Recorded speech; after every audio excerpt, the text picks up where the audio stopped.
போலித்தனம் இல்லாத புன்னகை, சுயநலம் இல்லாத உறவு, கைமாறு கருதாத உதவி, கவலைகளை மறக்க வைக்கும் நட்பு, எதிர்பார்ப்பு இல்லாத அன்பு, இந்த ஐந்தும் இருக்கும் உறவுகள் கிடைப்பது அரிது.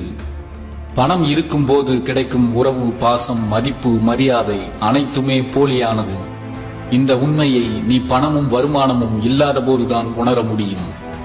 வாழ்க்கையில் எப்போதும் யாரிடமும் விவாதம் செய்யாதீர்கள். அதில் நீங்கள் தோற்றால் ஒரு நண்பனை இழப்பீர்கள், ஜெயித்தால் ஒரு எதிரியை பெறுவீர்கள்.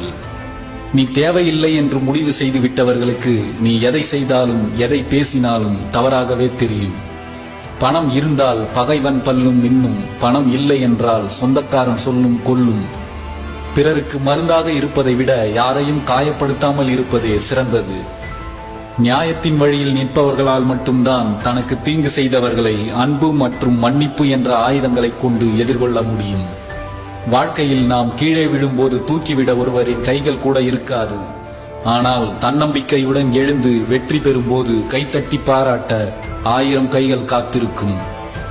நேசிக்கப்பட்டவருக்கு மறதி அதிகம், நேசித்தவருக்கோ நினைவு அதிகம். இதுதான் உறவுகளின் யதார்த்தம். பழகும் உறவுகள் அடித்தால் வலிப்பதில்லை, ஆனால் நடித்தால் வலிக்கும். நிலவை தூரத்தில் இருந்து ரசிப்பதை போல சில உறவுகளையும் தூரத்தில் வைத்து ரசிக்க கற்றுக்கொள்ளுங்கள். உறவுகளுக்கு இடையில் ஏமாற்றம் ஒன்றும் புதிதல்ல, ஏமாறும் விதம்தான் ஒவ்வொரு நாளும் புதிதாயிருக்கிறது. சில நேரம் அன்பால், சில நேரம் நம்பிக்கையால். உறவுகளை நேசிக்க தெரிந்த அளவுக்கு விலகி நிற்கவும் பழகிக் கொள்ளுங்கள். ஏனென்றால் பல உறவுகள் மிகவும் போலியானது.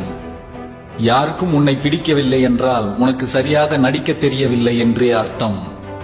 மனம் காயப்பட்டால் நமக்கு பிடித்தவர்களிடம் ஆறுதல் தேடலாம். ஆனால் நமக்கு பிடித்தவர்களே நம்மை காயப்படுத்தினால் யாரிடம் ஆறுதல் தேடுவது?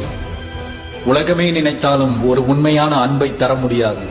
ஆனால் ஒரு உண்மையான அன்பு நினைத்தால் ஒரு உலகத்தையே தர முடியும். ஒரு மரத்தின் நிழலிலேயே வாழ பழகிய செடி நன்றாக வளர்வதில்லை. சில பெற்றோர்களின் ஆதரவிலேயே வாழும் பிள்ளைகளும் அப்படித்தான்.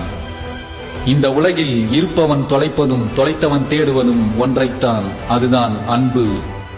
அன்பு என்பது புன்னகையில் மட்டுமல்ல, சிலரின் கோபத்தில் கூட ஒளிந்திருக்கும். யாருக்கும் அடிபணியாத ஒரு மனிதன் அடிபணிகிறான் என்றால் அவன் இந்த உலகத்தை விட உன்னை உண்மையாக நேசிக்கிறான் என்று அர்த்தம். கண்களால் பலரை நேசிக்க முடியும், ஆனால் இதயத்தால் மனதுக்கு பிடித்தவர்களை மட்டுமே நேசிக்க முடியும்.